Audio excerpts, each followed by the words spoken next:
there ain't anything on my vision board anymore. Like, my life is exactly the way that I want it.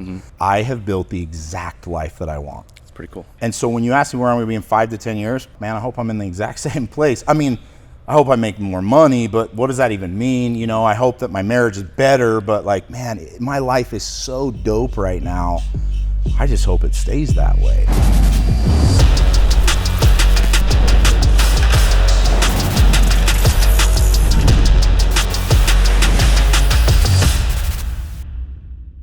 What's up, everybody? It's the No Bullshit, Just BullFit podcast. With us today, we got Keaton Hoskins, the muscle. What's up, brother? What's up, buddy? Dude, thank you for coming on. This is so exciting. Absolutely. We are very excited to have you on today. Well, thank you, man. I'm glad to be here. Yeah. Glad to be here. Todd looks like he's going to eat you. Just pumped. I feel like I've been following you on social media long enough to finally meet you. Yeah. It's pretty cool. Well, it's good to meet you, my man. Appreciate it. Where did the name The Muscle come from? Did your mom come up with that name? Or? Oh, man, it's such a bad name. So we had a TV show that we started filming with the Discovery Channel in 2013, I think. And we had a company where we built trucks and we gave them away for free. This is the Diesel Brothers? Diesel Brothers, yeah. And when we started filming, like, everybody kind of had a nickname. I didn't want a nickname. But while we were filming one of our first episodes, Diesel Dave was like, it's the muscle. And so he nicknamed me that, and that just kind of stuck. So that's where it came from. I don't love it. I think it's kind of douchey if you ask me, but it's been my brand, you know? And so it's kind of like what I go with. I know it's funny when I'm out and about, if people are like, it's the muscle, I know they're a fan, and if they know my name, then they're obviously a friend, so it makes it a little bit easier. But it doesn't help when I'm doing a lot of the stuff I do, like build businesses or mentor. People are like, I'm not going to build a business with a guy named The Muscle. Like, that's such a dorky name. But that's what it was, and so I've just had it forever, and I've got 6 million followers on social media that know me as The Muscle, so that's what I kind of stick with. Very cool. Wow. Yeah. Okay, bro, I want to talk. It's my daughter's birthday. I just got done talking to my wife about what we're doing after, and I want to talk quickly. You have 3 daughters? 5. What the heck? 5? I got 5 daughters, and it is a lot. I bet. Yeah, it's a big deal. Yeah, that is really cool, though. I love being a daddy dog. How many kids you have?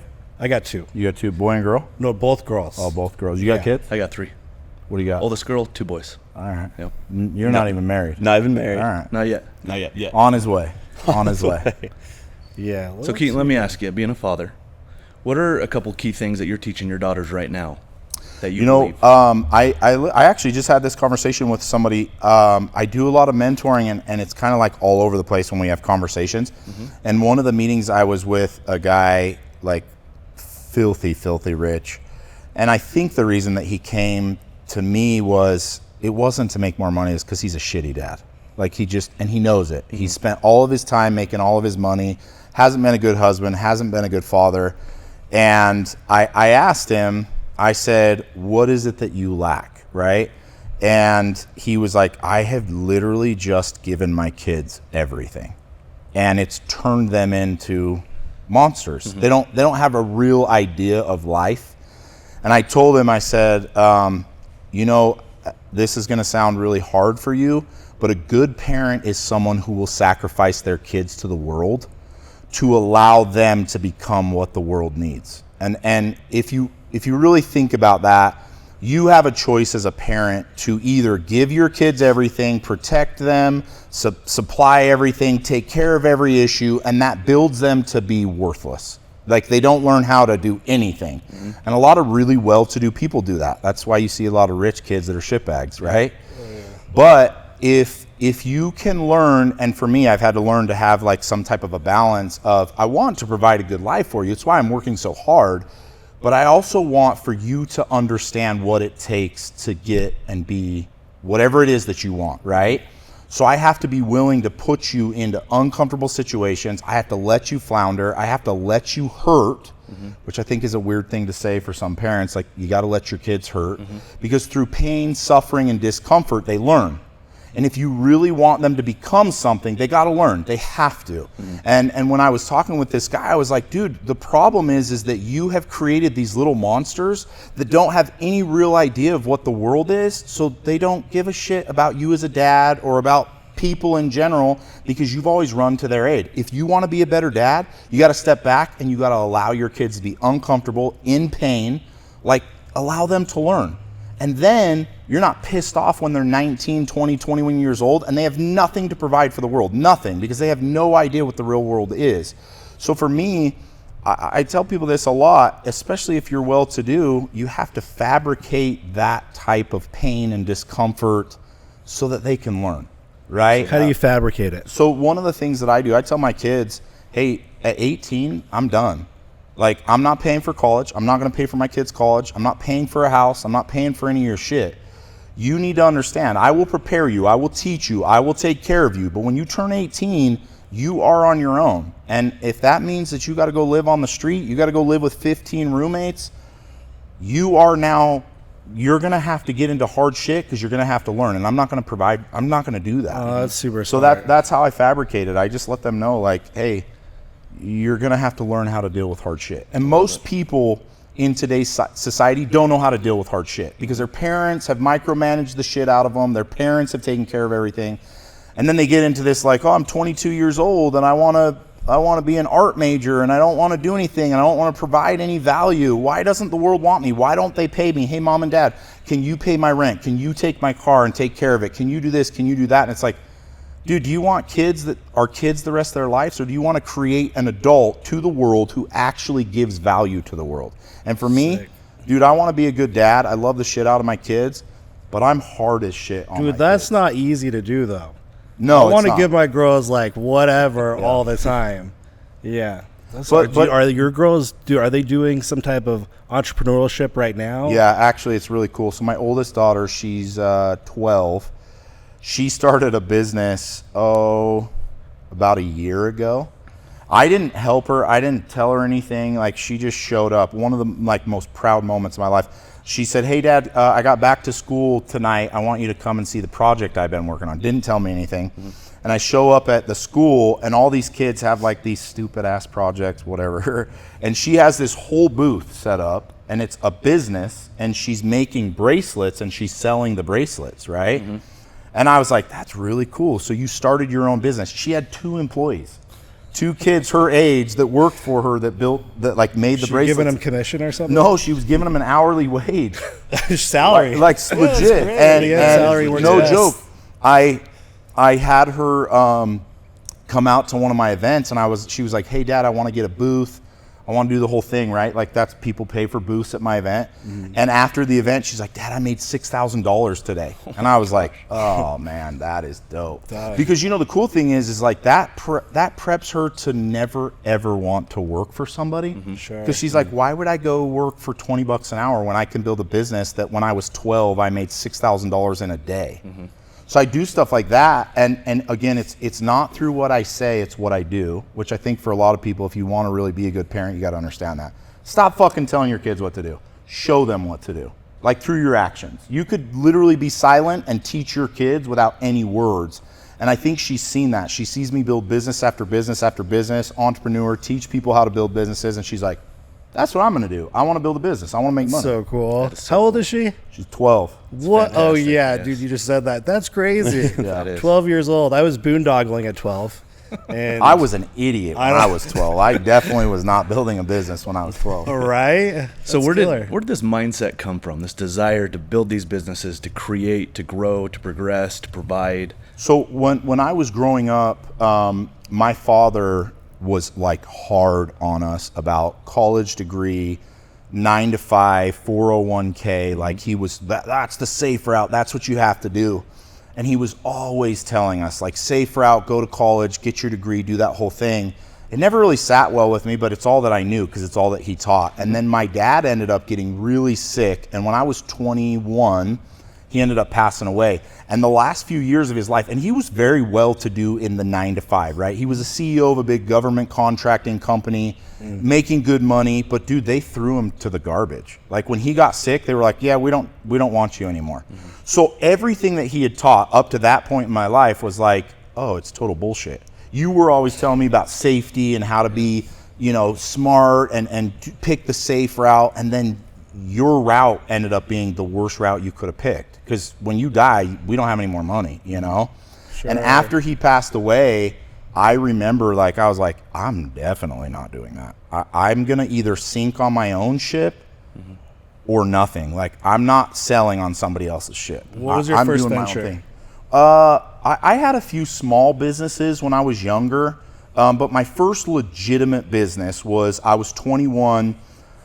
I had started, it was called MoFit. It stood for mobile fitness. I would have trainers come to people's houses and train them in their house.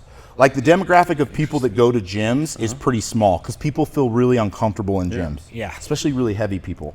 So we would go and we'd be like, hey, you don't need a gym, you don't need equipment. You can pay us and we'll literally come to your house, bring the equipment, we'll train you, we'll get you in really good shape, and then hopefully by then you'll be able to go to a gym. So that was like my first real business. I feel like I heard of this. Yeah, I mean, it was a big business. It was really big. It did get big. I had seven trainers going all over Utah. When I was like 21, 22, I heard some clients telling me about it. Yeah, and it was really one of the first things out like it. Everybody was like, what do you mean you take? I was working on RC Willie, so they have the fitness equipment, and they were telling me about this. I was like, oh, that's cool. But that was like my first business, and when I was 20, I was about 23. No, I was 22, and I was making 60, 70K a month. How old are you? I'm 36, 37. Yeah, I'm 38. Yeah, that all lines up. Yeah. Oh, so that was like my first business, and then from there, it was just like crazy. I've built over 40 companies now. And it has been all over the place. I owned a plastic surgery clinic in Salt Lake. I owned a dental office in Layton. I did a marketing company. Like, I just started building businesses because really quickly I was like, oh, I don't know what I'm doing, but I know I can make money. I know I can build a business. I'll figure out the back end. I'll figure out the infrastructure. But ultimately, that's where it came from. It was watching my dad teach me that way and realizing that the 9 to 5 way was not the right way. And I was like, fuck that. I'm not doing that, dude. Yeah. Because when I die, I want to have complete control. I don't want anybody to be like, hey, man, you're no good to us anymore. See ya. We don't care if you're the CEO or whatever. You're done. And I didn't want to do that. So I literally was like, hey, man, I'm building businesses, and that's all I want to do. Very cool. Yeah. That's so cool. He taught you in a reverse way. Yeah, absolutely. He taught me what not to do. That's why I say, as a parent, your kids watch your actions. Like, he taught me all day long, 9 to 5 school, blah, blah, blah. But I watched it and I was like, nah, man, I'm good. I don't want to do that shit. I quickly realized it wasn't about school. I think I was, first grade. Oh, yeah. No. Yeah. Me too. I did. You think that's your hand? No, that doesn't look like a hand, dude. That Yeah. looks like a turkey. It was, like, I found out really quickly, too, that school was kind of bullshit. It's one of the reasons. So I literally did back to school yesterday with all 500 of my kids. And my daughters were like, talking about school and grades, and I'm listening to them talk about, and I'm like, I have zero expectation. I don't give a shit if you do good in school. I really don't, because for me, it never served a purpose. And most of the people that work for me, like my doctors in my dental offices, my doctors at my plastic surgery, they all went to school. They all had the degree, and they worked for me. I didn't even finish a semester in college. So for me, like, school wasn't the route. And I never want to be the guy that's like, don't go to school. But I am the guy that says, if you're going to go to school, have a fucking reason to go. Like, don't go to school and go, well, I'm going to get my fine arts degree, and then I'm going to figure out what I'm doing, or I'm doing my generals. Well, for what?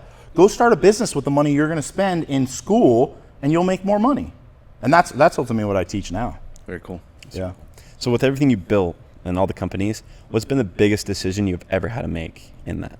Probably the hardest. Yeah. Biggest, but hardest decision I've ever had to make was learning that the partnerships that I created in the businesses was way, way, way more important than just like, oh yeah, I'll have him as a partner. I'll have him as a partner. The hardest decision I ever had to make, I built the plastic surgery clinic and the dental office with my brothers. I've got 4 brothers, and I love my brothers to death. They're all great. In fact, every one of my siblings, they're all entrepreneurs because of my dad's, the whole thing. But getting out of that partnership was probably one of the hardest and biggest decisions. Was like, I love you guys, but I don't want to be in this partnership. It just doesn't work good for a family, And I think that's why, you hear the cliche saying, don't do business with family. Yeah. It's probably smart. Yeah. Because if it doesn't work out, shit ain't working out. Like, you don't leave a partnership and go, hey, we'll still be really good friends. You're a shitbag. I don't want to have a partnership with you. I don't even want to be friends with you. And when you do that with family, that's see hard. next weekend. Yeah. Okay, It's hard. it's hard. We need to be friends. Yeah. Yeah. So that's what I would say. Yeah. That's great. So how would you work if you are working with a family member? How would you go about doing that? So that's a good question. It's the same way you would build any partnership. Any partnership that you build, whether it's with a family member or any partner, you really should lay out very, very detailed two things. The roles of the partners, and that's in your operating agreement, right? Okay, what are you doing? I don't want to start a partnership and go, you're 50%, I'm 50%, cool, let's go build a business. You're 50%, and in your 50%, you're doing X, Y, and Z, and in my 50%, I'm doing this, this, and this. So defining roles is a huge part, and most people don't do this, especially in an operating agreement. And then the second one is you need to have a very, very good divorce clause. Yeah. You have to have a good divorce clause. Hey, if this shit don't work, this is how we get out. Very cleared, very detailed. Then there's no arguments. Yeah. You just always go back to the operating agreement and you go, hey man, you're not doing this, and we said if you didn't do this, then this was the outcome. This is really simple. And most people don't do that. Yeah, operating agreements typically, not defined that No, way. it's just why That's on incredibly 51 he smart owns to do. 50. That's a big one. Anytime I mentor people and they start a business and they start doing the whole all right, we're putting together a partnership. I'm like, dude, I don't give a shit about the percentage. What's their defined role as a partner in the business? Oh, that's interesting. I would love to see one of your operating agreements. How it's Well, listed they're all different, but they all would have the same underlining defined role, divorce clause, exactly what needs to be done, exactly what needs to be delivered. We're good. Because when shit hits the fan in a partnership, then you just go, let's go back to the operating agreement. Yeah, It's awesome. So when it comes to building a new business, is it something you either have interest in or love? Is it a need that you see that needs to be taken care of? What is it that really drives you to start something? in the beginning, it was what could make me the most money. I don't know about you guys, but I'm building business because I want to make money. But as I've progressed, as I've made more money, as I've built businesses, I now just do what fills a void, what need is out there, right? I'll go anywhere and see a need and be like, I could build a business around that. There's a lot of things that people want in that product and that service. Why wouldn't I be the person to do that? Mm-hmm. So now when I build them, yeah, I got a good one. So I just started a new business, hormone therapy. I just started a TRT company. One of the things that I realized with TRT is people like me don't want to be inconvenienced, which means I don't want to go get my blood drawn. I don't want to go to the doctor's office. I don't want to have to be on a phone call with a doctor. So what's the need? The need is convenience. So when I built the TRT company, which we just launched about a month ago. And just to clarify, TRT is testosterone replacement therapy. Yeah, hormone therapy. So now, literally, if you come into my TRT company, you can have somebody come to your house around your schedule, take your blood. You can get on the phone with the doctor, and then your supplements, your hormones are shipped directly to your house. So it's convenient as shit. Yeah. So I saw that need, and I was like, you know what, dude, that's what we need. Huge. And then the other thing was, I realized that there wasn't a big network. So I could get it here in Utah, but if I had a friend in California, I couldn't help him out. Mm-hmm. So when I started the TRT company, I was like, dude, I want the biggest network in the United States. I want a doctor in every single state. So when people come to me in Florida, in Texas, in California, I have a doctor in that area. I have a phlebotomist in that area. Fill the need. And it crushes. That's very cool. I could imagine. Yeah, that's huge. Convenience is key. That sounds great. So that's what it is. Hey, You Todd, fill the void. pharmacist, TRT. Can you go a little bit of a deep dive of why somebody will need TRT? In today's world, things are so different. There's all this crap in our food. But explain you a a little pharmacist? bit more. I'm a pharmacist, yeah. Okay. Todd is Yeah. Todd the pharmacist. So in our lives today, we're more sedentary than ever. We're sitting down, we're not exercising, we're not moving. Most of the time our food is very processed. The water we drink in, the plastic that's available, so many things are contributing to lower levels of testosterone just across the board. Yeah. For example, our grandfathers, when they were 40 years old, their levels were higher than a lot of the 20 or 30-year-olds today. That's why he's benching 500, huh? Exactly. At 80. Exactly. They're working on the farm. They're eating real food, real fats, real protein, just difference in lifestyle. So a lot of times nowadays, men are sluggish. Their libido's low. Their energy's low. Their cognitive, mental abilities just not there. And a lot of it's our lifestyle. And it's way earlier than it ever was. I mean, we're talking 20s. Yeah, dude. Which is I'll never. have kids come in at 21, 22, 23, get their blood work done, and their shit is on the floor. No, I wonder why it is. It's like, dude, are you kidding me? Look at what you're eating. Look at what your lifestyle is. You've been playing video games for the last 4 years. It's very true. That's why, again, that's why I started. There's such a need right now for that. Well, and there's been such a bad image that goes with it for so long, when really you're just replacing what we should have to feel better, to perform better, build muscle, burn fat, energy, libido. When I talk to patients when they're starting testosterone for the first time, especially men, I tell them the first thing you're going to notice is your mental cognition. You're going to feel energy. You're going to feel clarity. 100%. That's the first thing you're going to notice as your testosterone gets back to normal. Absolutely. So it's a huge need across the board right now. Yeah, that's so when you ask me, like, how do I start businesses, I see a need, and I'm like, I'm going to start a business that way. And it's crazy because, dude, it's just getting worse and worse. Yeah. Like, you're going to have an 18-year-old rolling in with horrible hormones, and it's because of what they're eating, it's how they're drinking, it's their exercise, it's their activity. So, again, that's why we started the company. But it's a big deal, dude, because as soon as you get somebody on it, it's life-changing. Oh, it's huge. Just the way they see the world completely changes. Like, yes, you're going to build muscle, you're going to you burn fat, you're going to feel better, but the image that you're going to have of yourself, that confidence factor, it's a game changer. For sure. And so, just across the board from the elderly to the young now, it's safe. Yeah. For too long, people thought, anabolic steroids, your heart's going to, fell on you, all this bad stuff. But if it's staying within a healthy level, if you have a doctor and you're getting a prescription, very safe, 100%. very healthy. So you're saying I should get on? Well, right now you're doing great. Your testosterone levels are where they need to be. You have to get tested. How old are first. you? 23. Have you had your blood work done? No. You got to get your blood work done. So this is why when I have conversations with people, even younger people, and they're like, well, I don't think I need anything. Great.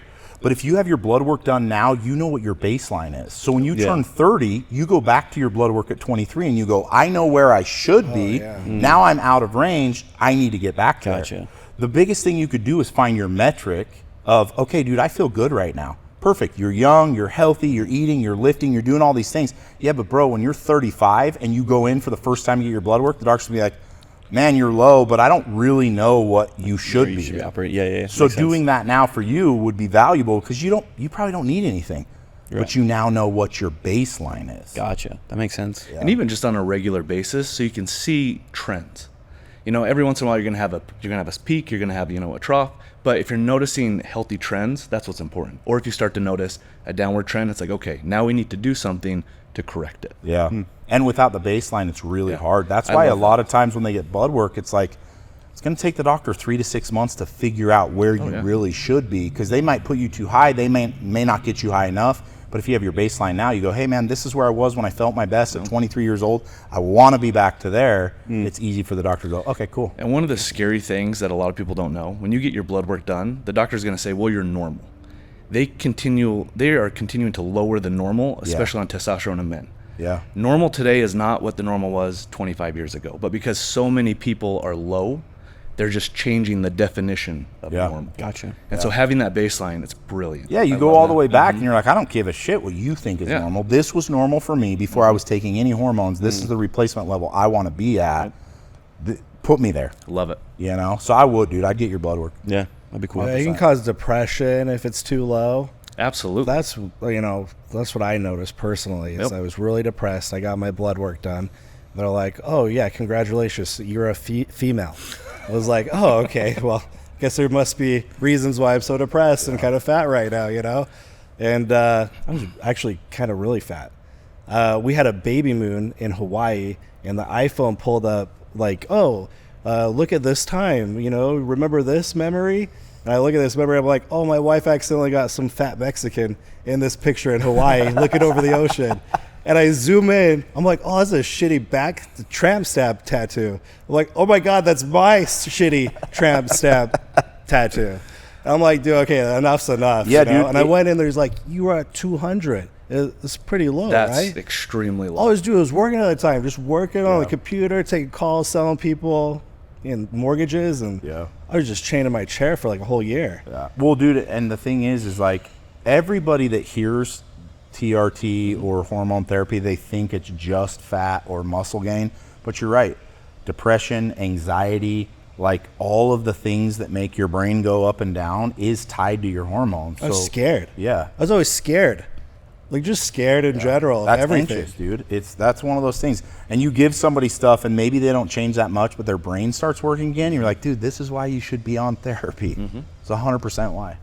Would you ever take the natural route? I don't know if I ever heard him say it, but you know Andy Elliott? Yeah. I saw a lot of conspiracies like, oh, is he on gear, is he not? Because he's very like strong in business and everything, and it seems like his testosterone's booming. It is. It's definitely not natural. I love it. Andy's one of my best That was a question. Andy's great, but he's definitely not natural. Yeah. I also don't think there really is natural remedies. I mean, you might move the needle a little bit. Yeah. But They can have side effects too. There's no natural remedy to replace your hormones. You can take stuff.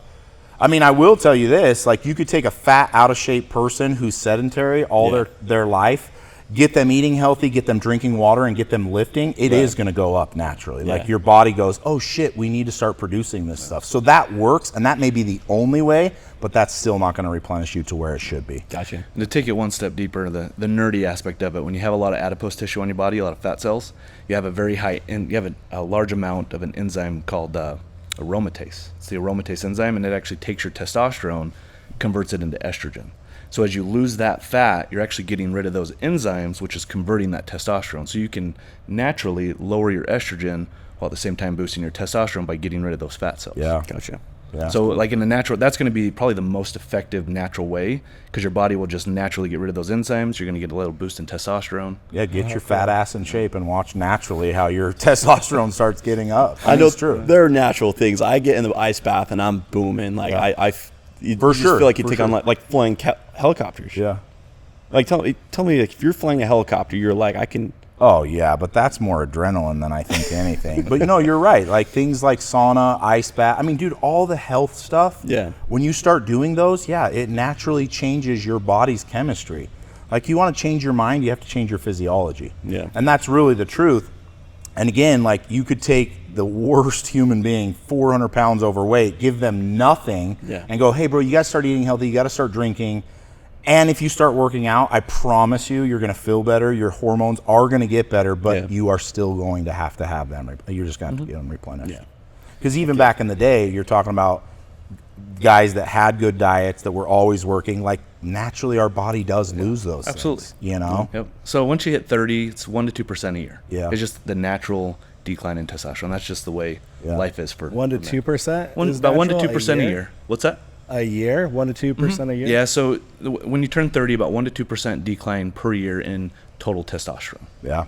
Mine was like 50 per year. It feels Yeah, like. but if you're out of shape, then obviously that Lifestyle. it makes it worse, right? So this is which is really what happens. You start working at 30, you do a 9-to-5 job, it starts declining naturally, and then you're at a desk, you don't work out, you don't eat right. Now you're just speeding that process and you up. throw children in the picture, stresses. I mean, there's a lot of things that contribute for a quicker decline.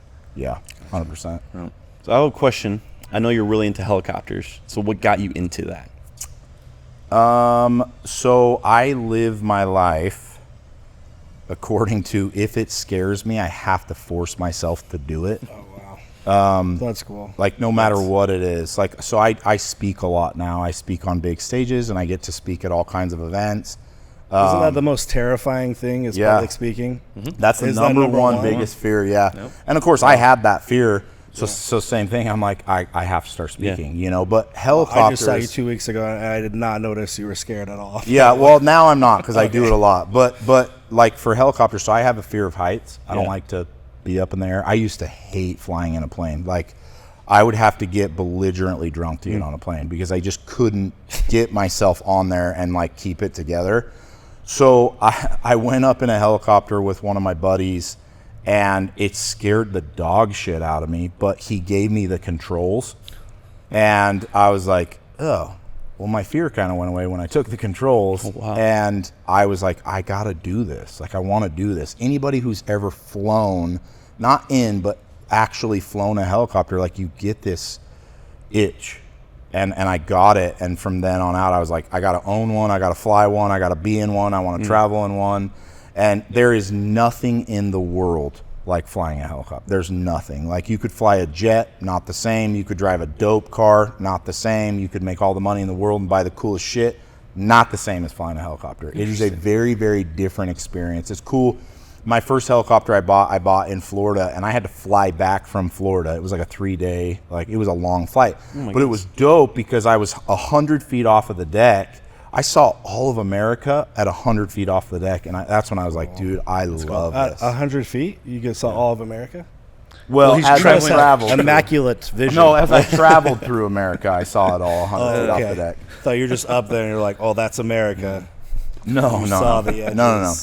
I saw literally every state at 100 feet, dude, and it was so cool. So you do a lot, man. You're speaking, you're flying a helicopter here and there, you're torching shit all the time. All the time. I saw you, like, I was so jealous. The first time I ever saw you is you were torching your driveway because we had a blizzard, and I just got done shoveling. Like, my snowplow could not do more than this. Like, I had to go back and forth 100 times. And I see you torching it. I'm like, oh, you lucky duck. That's so cool. No, I just like to do fun shit. How do you like manage your time though? Like, your kids, with the events, with your businesses. How many businesses do you have right now going? 6. Shit, I complain about a couple. So I have a few. I'll tell you, this is like one of the number one things that I work on with anybody, and it's learning how to be a savage in your time management. I do a lot of stuff. I spend a lot of time with my family. I spend a lot of time with my wife. I spend a lot of time in business. I spend a lot of time mentoring. I spend a lot of time in my companies. But I'm a savage with my time. I'm a savage in my time management. I literally have an assistant.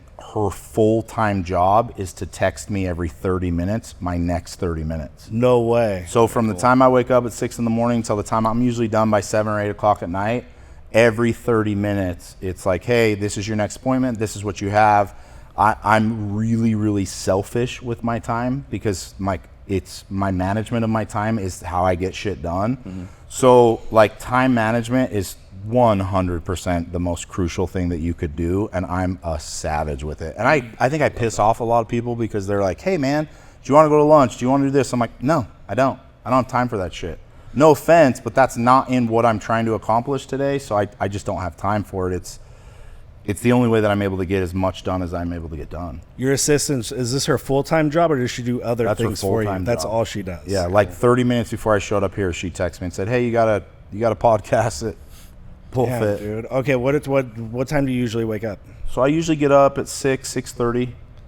I spend about the first 30 minutes. I have a kind of a morning routine. I hit the gym. As soon as I'm done with the gym, I literally start my appointments, let's say 9 o'clock in the morning. And then I'll have a back-to-back appointment from 9 till 5, 6, 7 o'clock. Dang. Okay, what time do you go to bed? I'm always in bed by 10. Always in bed by 10. Always, yeah. The number one thing when we're talking about health, like the number one health factor for people is sleep. Yeah, man. So I'm like, I don't give a shit. Like, I do big events at my house.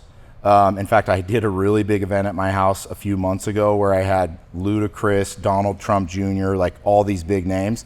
Bro, when it rolled around 10:30, I'm like, hey, you guys can stay, but I'm going to bed. Like, I'm selfish as shit with my sleep. So I've noticed the way you prepare yourself the night before literally determines the whole next day. The whole next day, and the way you start your morning out too. So if you don't put adequate time into preparation in the morning for the day's gone. Mm-hmm. And if you don't take an inventory of the day before at that night, mm-hmm. then you don't even have a real metric as to how you did that day anyways. And most people don't ever take an account. That's why they waste time all day long. I do not like people that tell me they're busy. I don't believe it. You're not busy. I got 6 businesses. I got 5 kids. I got a wife, an ex-wife, and a mom that I take care of. I don't want to hear you're busy. That's the last thing you're going to tell me. It's a lot of women.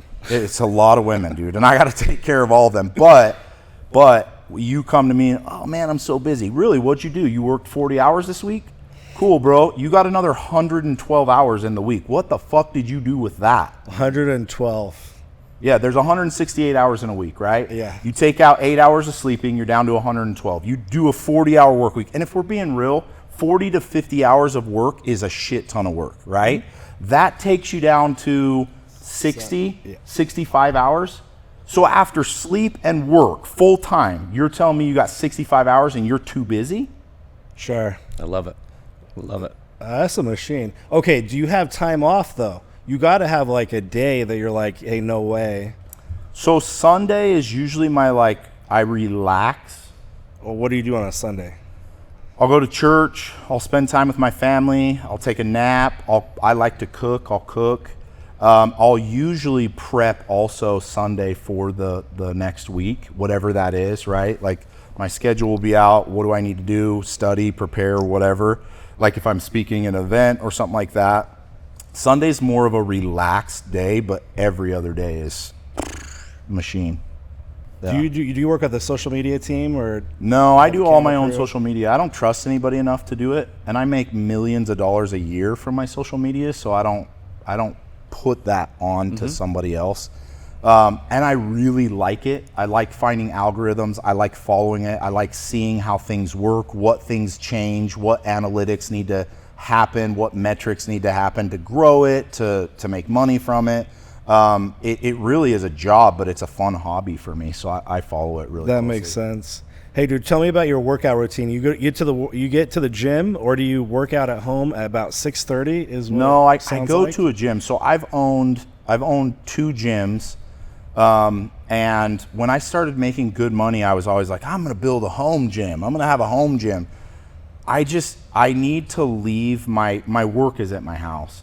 I need to leave my family and my workspace to get myself into the right mentality. And I don't go to a gym to socialize. Like, you're not going to see me talking to anybody at the gym, but it's a different space. So I always have gone to a gym. It's just been something that's allowed me to get into the right mindset to go and, okay, I'm performing work right now here. And if I did it at home, I just don't think that it would be the same. So I've always gone to a gym. And do you do an hour of lifting and cardio? So I do 45 minutes on the stairs every day, and then I do about an hour of lifting every day. Very cool. Hey, what has been your very favorite business? My most favorite? Fun? Honestly, the one that I do now, which is my mentoring business, my Limitless Society. I spend a lot of time now mentoring people. I mentor business owners to grow their businesses. I mentor men to become better fathers. I mentor anybody in any space to 10x whatever it is they're trying to 10x.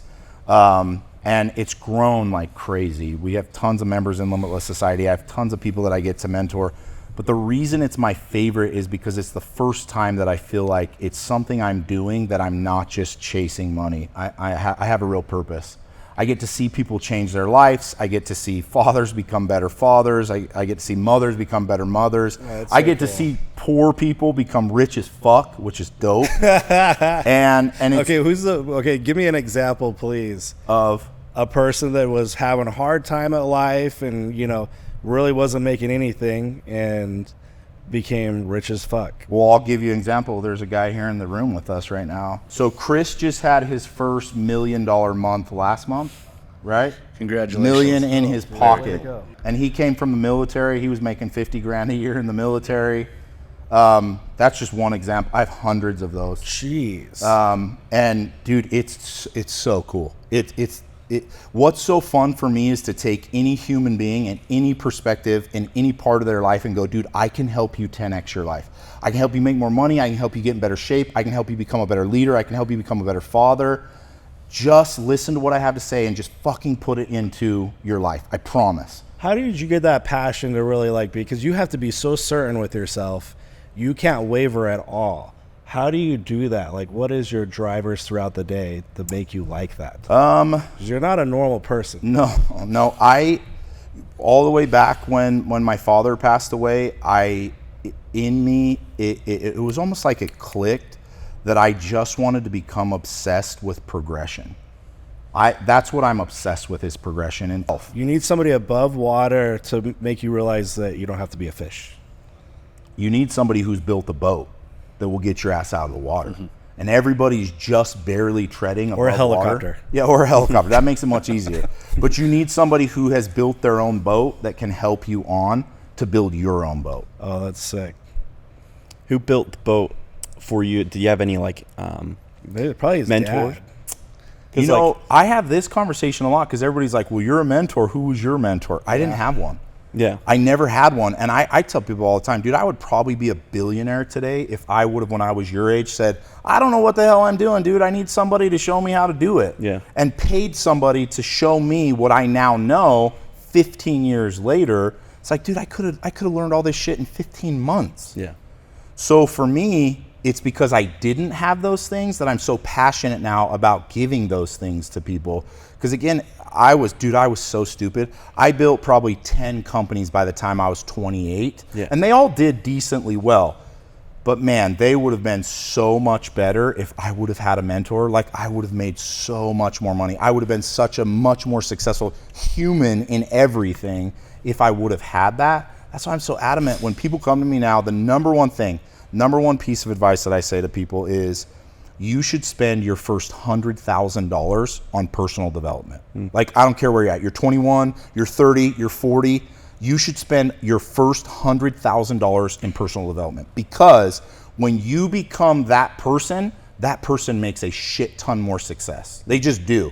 Everybody has opportunities. I'm so tired of people saying, oh, I don't have the opportunity. Yes, you do. You're just a shitbag person who can't take the opportunity and make something of it. Yeah. You can't do that. But if you qualify yourself, you make yourself better, you grow, you progress, you're good at communications, you build your leadership skills, all of a sudden the same opportunities that were passing you by, you start taking. You're like, dude, it was just me. It was me all along. And so if I would have done that at 23, I have no idea where I'd be, but it would be in a much different spot. Okay. And they're going to get bigger and bigger. My next one's going to be insane. Do you have anybody in particular you're excited to see in the next one that wasn't at the last one? Yeah, so I'm actually putting together my list now. I have a meeting with Tony Robbins tomorrow. I really want to bring Tony Robbins out. Very cool. Him and his team and I are meeting tomorrow, I think in the morning, to see when. I'm going to kind of base the whole program around him, but I would really like to get him. I'm really good friends with Jake and Logan Paul. I really want to have them come out because what they've done is phenomenal. Whether you like them or you don't like them, you have to accept that they're successful as shit in what they're doing. Probably Shaquille O'Neal, because same thing. He was a great NBA player, but he's a phenomenal entrepreneur. And then some of my really good friends, Ed Milet, Andy Frizella. We have Bedros come out again? Bedros may come out. He was actually just on my call 2 days ago. Bedros is a very good friend of mine. And same thing, Andy Elliott. Just two powerhouse people. Dude, Shaq would be so cool. Yeah. Yeah. I beat Shaq Fu on level hard. Oh, there you a go. couple times, so I'm a huge fan. Do you remember that? Yeah, that's old school. So let me ask, 5-10 years from now, where do you see yourself with your family, with these businesses? What's kind of some goals or some metrics you're hoping to hit here? That's a funny question, man, because I ask people all the time, like, what are your goals? Where do you want to be? I want to be exactly where I'm at. I want to live the exact life that I have, the exact life that I want. I want to make a ton of money. I want to have a beautiful family. I want to have a beautiful marriage. Hopefully I'm in better shape if that's a goal. But man, there ain't anything on my vision board anymore. Like, my life is exactly the way that I want it. Mm-hmm. And I tell people, especially when I speak, I will never be the richest guy on stage. I'm never going to be the richest guru. I'm never going to have the most money. But I'll tell you what I am, which is rare. I have built the exact life that I want. It's pretty cool. And so when you ask me where I'm going to be in 5 to 10 years, fuck, man, I hope I'm in the exact same place. I mean, I hope I make more money, but what does that even mean? You know, I hope that my marriage is better, but like, man, my life is so dope right now. I just hope it stays that way. Like, I want to keep fabricating the exact life that I want, doing exactly what I want, how I want, when I want, and I do that now. Mm-hmm. So I would hope that in 5 to 10 years, I'm doing the same thing. So of all the people that I've ever asked that question, I've never heard that. That is probably the best answer I think I've ever heard. Oh, I appreciate that. That's very cool. So where can people find you? What's the easiest way to get in touch with you or with your assistant? And then also let me know, Limitless is coming up here. So yeah. So best way to find me is, surprisingly enough, I get back to all of my messages on Instagram. That's how I found you. I was like, that's so cool. People are like, there's no way. I really do. I answer all of my messages on Instagram. So it's the.muscle on Instagram. And if you want to join Limitless Society, it's limitlesssociety.com. What does that look like? The program itself? Yeah. So the group itself is essentially you join and you get on a phone call with me once a week, and then I have about 6 other phone calls with coaches in the program. And then you get into an app and you surround yourself with those people, right? Like all those people who want to do better, want to make more money, want to be more successful, want to be better fathers, better mothers, whatever. And in the program itself, it's really simple. I teach, we do events, you have the app, and we literally have these types of conversations. Like I do this conversation every single week and everybody gets to join. So everything I talk about is teaching them the principles of everything I did to get to where I'm at. So that's kind of what Limitless Society is. So cool. Very cool. Yeah. Love it. I know that you got to run. I don't want to take any more of your time. I just appreciate you so much for coming on. This Absolutely, has been, man. Been like, amazing. I just feel like I'm on So fire. good. I'm I know. ready to go. Like, That's what I like to hear. That's Yeah. what I like to hear. I appreciate you guys having me on. so cool. Okay, guys. Well, that's it for us. Thank you so much. The Muscle, Keaton Hoskins. So great to have you on. Yeah, that wraps us up.